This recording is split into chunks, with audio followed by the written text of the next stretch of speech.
सभी को नमस्ते। आप सभी का आपके अपने YouTube channel law of twins में स्वागत है। और आज की इस वीडियो में हम लोगों ने मेंटल एलिमेंट के बारे में पढ़ना है कि मेंटल एलिमेंट का क्या मतलब होता है और टोटिशियस लाइबिलिटी में मेंटल एलिमेंट का क्या रोल होता है।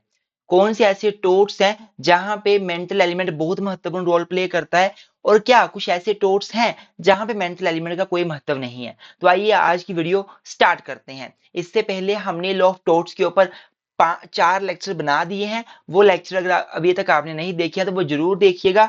आपका बेस सारा लॉ ऑफ टोट्स का उससे क्लियर होगा। उसके बाद ये लेक्चर देखिएगा। लिंक मैंने इस वीडियो के डिस्क्रिप्शन में दे दिया है। तो आइए स्टार्ट करते हैं। सबसे पहले मेंटल एलिमेंट इन टोटिशियस लाइबिलिटी। तो अगर मैं मेंटल एलिमेंट की बात करता हूँ कि टोटिशियस लाइबिलिटी में एक मेंटल एलिमेंट का कितना रोल रहता है, तो मेंटल एलिमेंट का सबसे पहले मतलब क्या है। मेंटल एलिमेंट का मतलब होता है बेसिकली मेंजरिया या fault. Mental element also known as a fault, also known as the mensria, that is guilty mind. Guilty mind. Tortious liability में गिल्टी माइंड का मतलब होता है कि डिफेंडेंट जिसके ऊपर केस किया गया है उस डिफेंडेंट के माइंड में उस टाइम क्या था जब वो माइंड जब वो टोट कमिट कर रहा था। The mental element, also known as the fault or mensria in tortious liability, it refers to a state of mind of defendant at the time of committing a tort. जब वो टोट commit कर रहा था उस time उसके mind में क्या था, इसी चीज को यही चीज मेंटल एलिमेंट के जरिए रिप्रेजेंट करी जाती है। इसमें आपकी इंटेंशन आ जाएगी, आपकी नेग्लिजेंस आ जाएगी, रेकलेसनेस आ जाएगी, malice, knowledge, all these things will come under the mental element. whether the person who has committed a tort has the intention to commit the tort, whether a person has done act negligently, whether a person has the knowledge that what he has done. This is the mental element. तो basically जब mental element की बात की जाती है तो हमारे to समझने की कोशिश करना, हमारे टोट में कुछ टोट ऐसे होते हैं जो इंटेंशनल होते हैं और कुछ टोट ऐसे होते हैं जो नॉन इंटेंशनल होते हैं। अर्थात कुछ टोट्स ऐसे होते हैं जहां पे आपके मेंटल एलिमेंट बहुत महत्वपूर्ण रोल प्ले करता है। आपको कोर्ट में प्रूव करना पड़ता है कि इसके माइंड में भी ये था, जो इसने क्राइम किया इसका माइंड में इस क्राइम को करने के रिगार्डिंग सब कुछ था। और कुछ टोट आपके नॉन इंटेंशनल होते हैं जिसमें माइंड में टोट कमिट करने की रिगार्डिंग था या ना था, कोई फर्क नहीं पड़ता, व्यक्ति लाइबल हो जाता है। अर्थात मैं आपको बताना चाहूंगा कि जब बात आती है उन टोट्स की जिन टोट्स में मेंटल एलिमेंट रोल प्ले करता है तो उनको हम लोग इंटेंशनल टोट बोल देते हैं। और जिन टोट्स में कोई भी बंदे की माइंड या इंटेंशन कोई रोल प्ले नहीं करती उसको हम लोग नॉन इंटेंशनल या नो फॉल्ट टोट भी बोल देते हैं कि फॉल्ट नहीं है फिर भी आप टोट के लिए लाइबल होंगे। तो इस चीज को हमने अभी कवर करना है। यहाँ क्या लिखा हुआ है, in many torts plaintiff must prove the defender was at fault. बहुत से टोर्ट्स ऐसे होते हैं जिसमें प्लेंटिफ को प्रूव करना पड़ता है कि डिफेंडेंट फॉल्ट में था, डिफेंडेंट की इंटेंशन थी, डिफेंडेंट नेग्लिजेंट था, डिफेंडेंट के माइंड में ये बात थी। पर कभी कभी उसके ऊपर लाइबिलिटी इंपोज हो जाती है डिफेंडेंट के ऊपर इवन विदाउट एनी फॉल्ट, चाहे उसका कोई फॉल्ट नहीं था। नाउ अगर डेफिनेशन की बात की जाए कि what is definition of this mental element in simple terms, mental element in tortious liability means intention, negligence, rackness, recklessness, malice, or other state of mind of the defendant which may be required to establish liability for a tort. This is the definition of basically what we call the mental element. Mental element means what a person has in his mind. अब आगे चलते हैं। आगे बात आती है हमारी, is mental element necessary in every टोट। क्या मेंटल एलिमेंट जरूरी होता है हर टोट के लिए? नो, नहीं, ऐसा बिल्कुल नहीं है। कुछ टोट्स ऐसी हैं जिसमें आपके माइंड में कुछ था नहीं था कोई फर्क नहीं पड़ता, आप टोट के लिए लाइबल होंगे ही होंगे। That is called the no fault liability, that is the liability without fault. लेकिन कुछ टोट्स ऐसे होते हैं जिसमें आपके फोल्ट को भी देखा जाता है। तो there are two types of tote basically, whether the mental element is necessary और not necessary for tote, it depends upon the nature of tote. Broadly tortious liability can be divided into two categories: fault when relevant and liability without force, that is no fault liability. Now पहले हम ये पहला point पढ़ेंगे, liability when fault when relevant, that is fault liability. तो कुछ एक liabilities ऐसी हैं जिसमें फॉल्ट बहुत महत्वपूर्ण रोल प्ले करता है, अर्थात कोर्ट में प्रूव करना पड़ता है कि डिफेंडेंट फॉल्ट में था, डिफेंडेंट के माइंड में इलीगल बात थी, डिफेंडेंट मेंटली फॉल्टी था। बहुत से टोर्ट्स ऐसे हैं जहां पे liability arise only when the defendant is at fault. Plaintiff must have to prove that defendant acted intentionally, negligently, recklessly और maliciously। ये डिफेंडेंट को प्रूव करना, प्लेंटिफ को प्रूव करना पड़ता है कि डिफेंडेंट नेग्लिजेंटली काम किया, इंटेंशनली उसने काम किया। तो बहुत से ऐसे टोर्ट्स हैं जिन टोर्ट्स में मेंटल एलिमेंट बहुत रोल प्ले करता है। एग्जाम्पल के तौर पे नेग्लिजेंस का टोर्ट, असोल्ट का टोर्ट, बैटरी का टोर्ट, फॉल्स इंप्रिजनमेंट का टोर्ट, डेफामेशन का, मैलिशियस प्रोसिक्यूशन का, डिसीट का। ये सारे के सारे टोर्ट कैसे हैं? Tort based on fault. ये कौन से टोर्ट है जो फॉल्ट पे बेस करते हैं, जिसमें आप प्लेंटिफ को प्रूव करना पड़ता है कि डिफेंडेंट फॉल्टी था, जिसमें प्लेंटिफ को प्रूव करना पड़ता है कि डिफेंडेंट के माइंड में ये सब कुछ था। जैसे नेग्लिजेंसली मतलब उसने नेग्लिजेंटली काम किया, उसका काम ड्यूटी थी कोई काम प्रॉपर काम करने की, उसने ड्यूटी को ब्रीच कर दिया जिससे किसी को नुकसान हो गया। असोल्ट किसी को डराना, बैटरी किसी पे फोर्स का यूज करना, फॉल्स इंप्रिजनमेंट किसी को विदाउट जस्टिफिकेशन उसे इंप्रिजन कर देना, डेफामेशन किसी को डिफेम करना। इन सभी टोर्ट्स में fault is required to be proved. Plaintiff has to prove that defendant was at fault. For example, अगर एक व्यक्ति A drives his car at very high speeds without observing traffic rules and injures B, here A is liable because he acted negligently. Here he was on fault. He has acted negligently because उसने बिना traffic rules को follow किए हुए लगातार बहुत fast गाड़ी चलाई है। इसमें लैंडमार्क केस याद कर लीजिए, ढनोगी वर्सेस स्टेवेंसन, बहुत ही लैंडमार्क केस है 1932 का। इस केस में क्या हुआ था कि लेडी थी, उसने एक जिंजर बियर बोतल पी, वो बोतल ली, उसको पिया, उस बोतल में एक स्नेल इज घोंगा, स्नेल जो होती है उसकी डेड बॉडी लास्ट में थी, और उसको पी के वो लड़की काफी बीमार हो गई। एंड उसने केस कर दिया सभी के ऊपर, मैन्युफैक्चरर के ऊपर भी, दुकानदार के ऊपर भी, सबके ऊपर केस कर दिया। कोर्ट ने बोला यहाँ पे जितने भी हैं, चाहे दुकानदार है चाहे मैन्युफैक्चरर है, इन सभी ने यहाँ पे फॉल्ट कमिट किया है, यहाँ पे इनका फॉल्ट है, यहाँ पे नेग्लिजेंटली काम कर रहे हैं। कैसे आप किसी को एक ऐसी बोतल दे देते हो पीने के लिए जिसमें स्नेल की डेड बॉडी उसमें जो है वो मिक्स है, आप कैसे दे सकते हो? जिससे लड़की बीमार हो गई, उसको बेसिकली उसे बहुत, उसकी हालत बहुत खराब होगी उस ड्रिंक को पीके, बिकॉज स्नेल की डेड बॉडी वहां पे डिकम्पोज होगी थी उस ड्रिंक में। तो ये this was the case in which principle of negligence was developed. तो बेसिकली ये आपका टोट कौन सा है? टोट बेस्ड ऑन फॉल्ट। कौन से टोट हुए? नेग्लिजेंस हो गई, असोल्ट हो गया, बैटरी हो गया, फॉल्स इंप्रिजनमेंट हो गया, defamation. In all this torts plaintiff is required to prove that defendant was faulty, defendant was having the ill intention, defendant's mind was not proper। Now आगे बढ़ने से पहले आपको बता दूं, अगर आपको किसी भी लॉ सब्जेक्ट के नोट्स चाहिए, आप एलएलबी कर रहे हैं, आप बीए एलएलबी कर रहे हैं, हम लोग लॉ बिटवीन पिछले 2018 से लगातार बच्चों को पढ़ा रहे हैं, और कई सालों से हम लोगों ने बच्चों को वकील बना के, बहुत से बच्चों को हम लोगों ने वकील बना दिया है। आज वो प्रैक्टिस कर रहे हैं डिफरेंट कोर्ट्स में। बहुत सारे बच्चे हमारे एपीओ लगे हुए हैं, कुछ बच्चे हमारे जुडिशियल सर्विस एग्जाम्स में आगे आए हैं। तो हमारी जर्नी कोई 1 या 2 साल की नहीं है, बहुत लंबी जर्नी है हमारी बच्चों को पढ़ाने की। अगर आपको प्रॉपर नोट्स हमसे चाहिए, किसी भी लॉ सब्जेक्ट के, आपको प्रॉपर हमसे लेक्चर चाहिए किसी भी लॉ सब्जेक्ट के, आप डेफिनेटली हमारे साथ कॉन्टैक्ट कर सकते हैं। हमारे लेक्चर सिंपल लैंग्वेज में होते हैं, नोट्स अपने सेल्फ मेड होते हैं, आपको हैंड रिटन नोट्स भी मिल जाएंगे, टाइप भी मिल जाएंगे जैसे आपको चाहिए, क्योंकि हमारा मटेरियल हम पहले हैंड रिटन लिखते हैं फिर हम उसको टाइप करवाते हैं।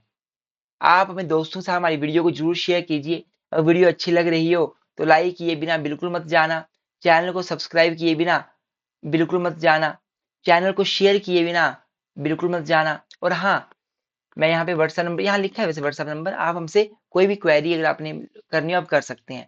हमारा जो टेलीग्राम पेज है और जो हमारा इंस्टाग्राम पेज है, इसको जरूर ज्वाइन करें। इस पे हम लोग important case laws, important information, हमारी वीडियोस, हमारे नोट्स, जो फ्री नोट्स है वो डालते रहते हैं, तो इसको जरूर आप ज्वाइन कीजिएगा। हमारी एप्लीकेशन है मुकेश मुनीश लो क्लासेस, उसमें हमारी आपको पेड सर्विसेज सारी ही मिल जाएंगी। अब आता है दूसरा point, liability without fault, that is no fault liability. जैसा कि मैंने बताया कि टोट में कुछ टोट्स ऐसे जिसमें फॉल्ट जरूरी होता है प्रूव करना, मेंटल एलिमेंट जरूरी होता है प्रूव करना। कुछ टोट ऐसे हैं जिसमें मेंटल एलिमेंट प्रूव करना जरूरी नहीं होता, उसको बोलते हैं नो फॉल्ट लाइबिलिटी। व्यक्ति का फॉल्ट नहीं होता, फिर भी वो लाइबल बन जाता है। In certain situations the law imposes liability even without the defendant has committed no negligence or wrongful intention. The plaintiff is not required to prove fault. तो ऐसे कुछ एक टोट्स होते हैं जिसमें प्लेंटिफ को ये प्रूव नहीं करना पड़ता कि डिफेंडेंट wrongful था, डिफेंडेंट का फॉल्ट था, डिफेंडेंट ऑटोमेटिकली लाइबल हो जाता है। That is called the no fault liability. This is known as the strict liability, absolute liability, no fault, आप कुछ भी बोल लीजिए।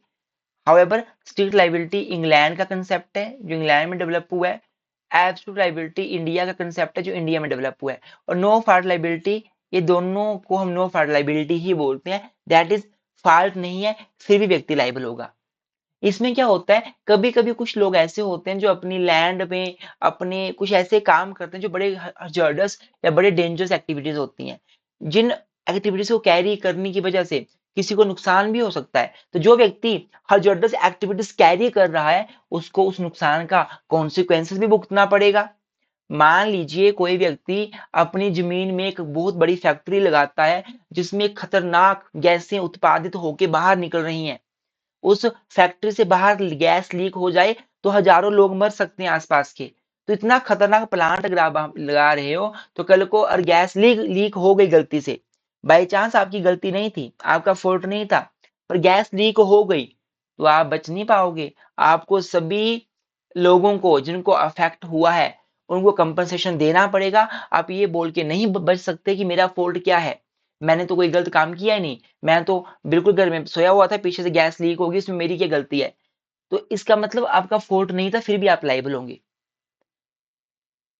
एस्केप ऑफ पॉइजनस गैस, अगर कोई पॉइजनस गैस कहीं से एस्केप हो जाती है आसपास के लोगों को, जैसे भोपाल गैस ट्रेजेडी हुई, Shri Ram food fertilizer company में ट्रेजेडी हुई, गैस लीक हुई और गैस लीक हो गया, आसपास के लोग बेहोश हो गए, मर गए। तो बाद में कोर्ट ने बोला कि बेशक जिस कंपनी से गैस लीक हुई है उस कंपनी के मालिक की गलती नहीं है, पर वो लाइबल फिर भी होगा, उसे लाइबिलिटी बियर करनी पड़ेगी, रिस्पॉन्सिबिलिटी बियर करनी पड़ेगी। This is called the no fault liability. Rylands versus Fletcher में लैंडमार्क केस है और दूसरा केस है MC Mehta versus Union of India, दोनों लैंडमार्क केस हैं। आपको बता दूं जो रायलन वर्सेस फ्लेचर वाला केस है, ये केस इंग्लैंड का केस है, बड़ा ही लैंडमार्क केस है, 1868 का केस है, जिसमें जस्टिस ब्लैकबर्न का नाम अपने याद रखना है, ब्लैकबर्न, जिन्होंने ये केस डिसाइड किया था। इसमें क्या हुआ था, एक व्यक्ति अपनी लैंड पर एक बहुत बड़ा रिजर्वायर बनवाता है, खड्डा खोदवाता है, उसमें पानी गिराता है। बेशक उसने खड्डे को सीमेंट से भरवाया था, पूरा बंद किया था, पर जैसे पानी भरा बीच में छोटे छोटे छिद्र थे, और जैसे पानी भरा इस खड्डे में, वो छिद्रों से पानी लीक हुआ और जाके पानी यहाँ पे एक कोल माइन थी, उस कोल माइन में चला गया और सारी कोल माइन खराब हो गई। कोर्ट के पास कोल माइन का मालिक गया कि भाई ऐसे ऐसे मेरी कोल माइन सारी खराब हो गई इस पर्टिकुलर पर्सन की वजह से जिसने खड्डा खुदवाया अपनी जमीन पे और पानी गिरवाया। इसने बोला मेरी क्या गलती है जी, मैंने तो अपनी लैंड पे काम किया, अब इसकी कोल माइन खराब हो गई, गलती से खड्डे से पानी चला गया, कोई छिद्र थे, इवन दो मैंने पूरा खड्डा अच्छे से भरवाया था, सीमेंट लगवाया था, पत्थर लगवाए थे, पर कहीं छोटे मोटे होल रह गए और पानी चला गया, उसमें मेरी क्या गलती है। कोर्ट ने इस केस में स्ट्रिक्ट लाइबिलिटी का प्रिंसिपल डेवलप किया था। स्ट्रिक्ट लाइबिलिटी, कोर्ट ने बोला बेशक आपकी गलती नहीं है लेकिन आप लाइबल होंगे बिना गलती के, आपका फॉल्ट नहीं था फिर भी आप लाइबल होंगे। इसी को बोला जाता है नो फॉल्ट लाइबिलिटी। मैं आपको बता दूं, ये जो हमारा रायलन वर्सेस फ्लेचर केस था, इस केस में तीन बातें कोर्ट ने बोली थी। जब भी आप अपनी लैंड में कोई डेंजरस थिंग लेकर आते हो और वो डेंजरस थिंग आपकी लैंड से एस्केप हो जाती है, वहां से चली जाती है, एस्केप हो गया, वो पानी यहाँ से एस्केप हो गया और किसी को नुकसान हो जाता है, तो इवन आपकी नेग्लिजेंस नहीं थी फिर भी आप लाइबल होंगे। लेकिन इस रायलन वर्सेस फ्लेचर वाले केस में कोर्ट ने 5 एक्सेप्शंस भी दी थी जिनका सहारा लेकर डिफेंडेंट बच सकता था। लाइबिलिटी से बचा भी जा सकता था। स्ट्रिक्ट लाइबिलिटी के कंसेप्ट में 5 एक्सेप्शंस भी थी जिनका सहारा लेकर डिफेंडर बच सकता था। जैसे एक्ट ऑफ गॉड हो गया, एक्ट ऑफ थर्ड पार्टी होगी, और 5 एक्सेप्शन है जिसका यूज करके बचा जा सकता था। लेकिन लेकिन एक बाद में नया केस आया, M C Mehta versus of India 1987। इस केस को में हम लोग ओलियम गैस लीक केस भी इसको बोलते हैं, जिसमें ओलियम गैस लीक हुई थी। ये इंडिया का केस था। इसमें कोर्ट ने डेवलप कर दिया कंसेप्ट एब्सोल्यूट लाइबिलिटी का। कोर्ट ने बोला स्ट्रिक्ट लाइबिलिटी में तो 5 एक्सेप्शन हैं, फिर बच जाते हो। एब्सोल्यूट लाइबिलिटी में आप बिल्कुल नहीं बचोगे। अगर आप कोई डेंजरस एक्टिविटी इंडिया में करते हो और अपनी लैंड पे करते हो और वहां से कुछ गैस लीक हो जाती है, कुछ गलती से कहीं पे एक्सकेप हो जाता है, तो आप लाइबल होंगे ही होंगे, कोई एक्सेप्शन नहीं मिलेगी आपको। इंडिया के कोर्ट ने M C Mehta versus of India के केस में एब्सोल्यूट लाइबिलिटी का प्रिंसिपल दे दिया कि आपकी बिल्कुल भी गलती नहीं है तो भी आप लाइबल होंगे, कोई एक्सेप्शन आपको नहीं मिलेगी, कोई एक्सेप्शन आपको नहीं बचा सकती। 5 की 5 एक्सेप्शन जो स्ट्रिक्ट लाइबिलिटी में थी, यहाँ पे खत्म कर दी गई। आगे जब हम स्ट्रिक्ट लाइबिलिटी पढ़ेंगे, एब्सोल्यूट लाइबिलिटी पढ़ेंगे, इनमें डिफरेंस पढ़ेंगे, और ज्यादा समझ आएगा आपको। फिर आप ये समझ लीजिए कि इसमें एक्सेप्शंस थी और इसमें एक्सेप्शंस को इग्नोर कर दिया गया, इसमें एक्सेप्शंस को देने से मना कर दिया गया। अर्थात ये जो MC Mehta versus of India case है, इसमें स्ट्रिक्टर देन स्ट्रिक्ट लाइबिलिटी की बात करी गई। तो बेसिकली दोनों में डिफरेंस देखना, क्या डिफरेंस है fault liability and no fault liability में। एक फॉल्ट लाइबिलिटी विदाउट फॉल्ट। तो फॉल्ट लाइबिलिटी और विदाउट फॉल्ट लाइबिलिटी में क्या फर्क है? फॉल्ट किसमें चाहिए? फॉल्ट लाइबिलिटी में फॉल्ट की रिक्वायरमेंट होती है, बिल्कुल मेंस की रिक्वायरमेंट होती है, मेंटल एलिमेंट की रिक्वायरमेंट होती है। नो फॉल्ट लाइबिलिटी में रिक्वायरमेंट नहीं होती। Plaintiff must prove negligence intention. Yes, plaintiff को प्रूव करनी पड़ती है फॉल्ट लाइबिलिटी के केस में कि भाई डिफेंडर नेग्लिजेंट था, डिफेंडेंट की इंटेंशन थी। पर नो फॉल्ट लाइबिलिटी में प्रूव करने की आवश्यकता नहीं होती। लाइबिलिटी का बेस क्या है? But the basis of liability defendants fault. Fault liability में जो है वो डिफेंडेंट का फॉल्ट बेस होता है लाइबिलिटी का, और नो फॉल्ट लाइबिलिटी में nature of hazardous activity base होता है। मैंने आपको पहले बताया नो फॉल्ट लाइबिलिटी आई क्यों है, क्योंकि लोग आजकल बड़े बड़े इंडस्ट्रीज खोल रहे हैं, बड़े बड़े हजार्डस एक्टिविटीज में जो है वो पार्टिसिपेट कर रहे हैं। जब वो इतनी बड़ी हजार्डस एक्टिविटीज कर रहे हैं तो कहीं ना कहीं उनको फॉल्ट भी, उनको मतलब बिना फॉल्ट की लाइबिलिटी भी बेयर करनी पड़ेगी, चाहे उनकी गलतियां नहीं है।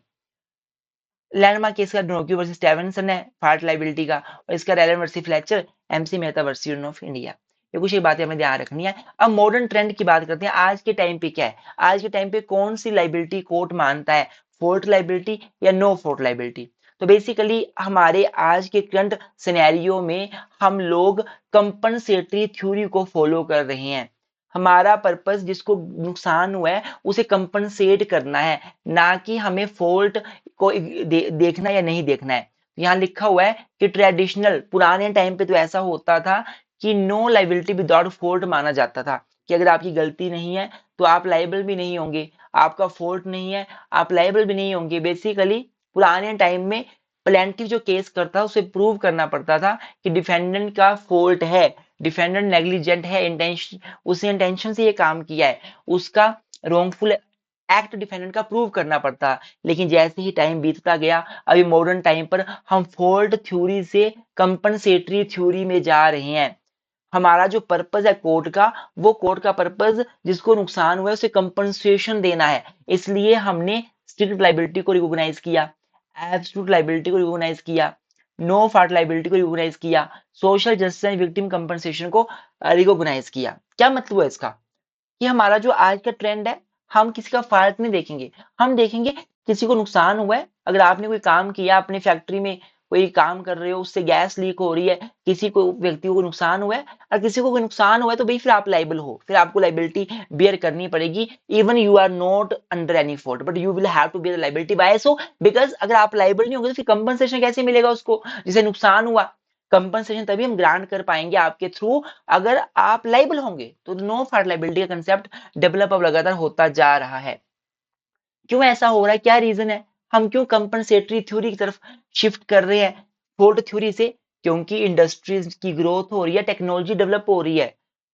पहले एक टाइम था पूरे कंट्री में, पूरे एरिया में कोई 2-3 इंडस्ट्रीज स्टैब्लिश होती थी। जब कम इंडस्ट्रीज स्टैब्लिश थी तो कम केसेस आते थे कि भाई कोई गैस लीक से मर गया, कोई किसी प्रकार का पॉइजनस गैस से कोई व्यक्ति मर गया। अब इंडस्ट्रीज बहुत फैल रही हैं, जब बहुत इंडस्ट्रीज फैल रही हैं, टेक्नोलॉजी डेवलप हो रही है, तो ऑब्वियस सी बात है एक्सीडेंट भी ज्यादा बढ़ेंगे। एक्सीडेंट ज्यादा बढ़ेंगे तो ये तो ऑब्वियस सी बात है कि भाई जिसका नुकसान हुआ है कंपनसेशन देने के लिए हमें किसी को तो लाइबल करना पड़ेगा। तो इसलिए हमने नो फाल्ट लाइबिलिटी के कंसेप्ट को डेवलप किया, कंपनसेशन थ्योरी को डेवलप किया। इंक्रीज इन hazardous एक्टिविटीज, खतरनाक एक्टिविटीज लोग लगातार बढ़ाते जा रहे हैं, खतरनाक खतरनाक इंडस्ट्रीज लगाई जा रही हैं, hazardous जो हेल्थ के लिए सही नहीं है, ऐसी इंडस्ट्रीज जो कांच, जहां पे कांच बनता है, बहुत खतरनाक इंडस्ट्रीज लगाई जाती हैं जहां पे ऐसे ऐसे गैसेज हैं जो गलती से लीक हो जाए तो आसपास 1000 किलोमीटर, 500 किलोमीटर, 100 किलोमीटर के लोग उससे अफेक्टेड हो सकते हैं। तो इसलिए हमने अपनी जो हमारी ये सिस्टम था उसको शिफ्ट किया हम लोगों ने फाल्ट थ्योरी से नो फाल्ट की तरफ एंड कंपनसेशन की तरफ।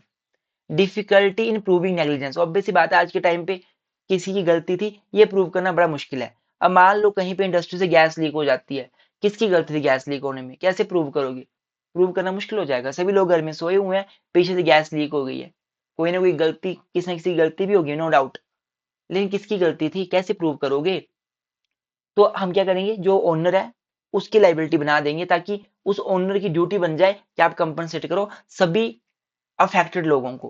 Protection of consumers and environment, ensuring speedy compensation to victim, promotion of social justice, इन सभी कारणों की वजह से हम लोगों ने अभी शिफ्ट कर लिया है अपनी फार्ड थ्योरी से कंपनसेटरी थ्योरी की तरफ। इंडिया की बात करें, ये तो वर्ल्ड की बात होगी, इंडिया में भी हमने यही चीज की है। इंडिया में हम दोनों अप्रोचेस को मानते हैं, हम फॉल्ट लाइबिलिटी को भी मानते हैं, बहुत सारे ऐसे टोर्ट्स हैं जिसमें फॉल्ट प्रूव करना पड़ता है। इंडिया में अगर आपने केस किया तो आपको फॉल्ट, आपको मेंटल एलिमेंट प्रूव करना पड़ेगा, नेग्लिजेंस, असोल्ट, डेफामेशन, बैटरी, इन सभी केसेस में। एंड इंडिया में नो फॉल्ट लाइबिलिटी को भी हमने मान्यता दी हुई है, जिसमें कोई व्यक्ति लाइबल ना है, उसका फॉल्ट ना है, फिर भी वो लाइबल होगा। MC Mehta versus Union of India India का लैंडमार्क केस है, जिसमें honourable supreme court of India ने बोला कि इंडिया में कोई हजार्डस एक्टिविटी कैरी करता है तो उसे इसके कॉन्सिक्वेंसेस भी बियर करने पड़ेंगे, जो भी इससे किसी को नुकसान होगा वो भी बियर करना पड़ेगा। अब लास्ट में कंक्लूजन आप कर सकते हैं कि the mental element is generally essential in tortious liability as most tort require the proof of intention, negligence or other form of fault. However, in case involving the hazardous, inherently dangerous activities, the law imposes liability without fault. वैसे तो mental element जरूरी है टोट में, लेकिन बहुत सारे ऐसे cases हैं जिसमें मेंटल एलिमेंट की आवश्यकता नहीं पड़ती, व्यक्ति का फॉल्ट ना हो फिर भी वो लाइबल हो जाता है, जिसको हम नो फॉल्ट लाइबिलिटी बोलते हैं। आई होप आपको आज का लेक्चर अच्छा लगा होगा। वीडियो अच्छी लगी हो लाइक जरूर करें, अपने दोस्तों के साथ शेयर करना बिल्कुल ना भूलें, और हाँ, हमारे चैनल को सब्सक्राइब किए बिना ना जाएं। Thank you so much, keep supporting law with twins.